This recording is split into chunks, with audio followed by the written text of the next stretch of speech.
Have team coverage of those events that unfolded in Washington, D.C. Aaron Parsegian has more on what lawmakers are saying. But first, we begin with Angeline McCall joining us live in studio. Angeline. Derek, Janice, the National Guard, state and federal police were called in to try and control the chaotic scene today. We know some of those efforts clearly fell short to begin with. Congressional chambers and offices breached, vandalized, along with forced evacuations after pipe bombs were found. We know one death has already been confirmed. A day that began with thousands of protesters giving way to a violent mob. Many in the president's own party claiming he instigated the violence by insisting the election was stolen from him. We're going to walk down to the Capitol and we're going to cheer on our brave senators and congressmen and women. And we're probably not going to be cheering so much for some of them,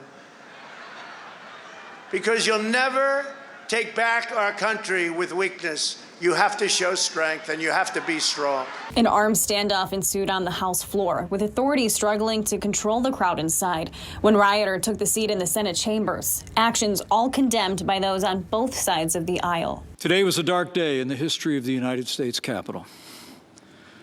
But thanks to the swift efforts of U.S. Capitol Police, federal, state, and local law enforcement, the violence was quelled.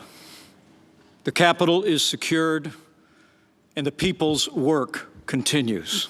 Those that the president urged to decertify the results, standing on the side of democracy. The United States Senate will not be intimidated. We will not be kept out of this chamber by thugs, mobs, or threats. We will not bow to lawlessness or intimidation. Lawmakers eager to get back to their post despite the violence that erupted, with Vice President Mike Pence promising those involved in the riots will be prosecuted to the fullest extent of the law. To those who wreaked havoc in our Capitol today, you did not win. Violence never wins. Freedom wins. And this is still the people's house.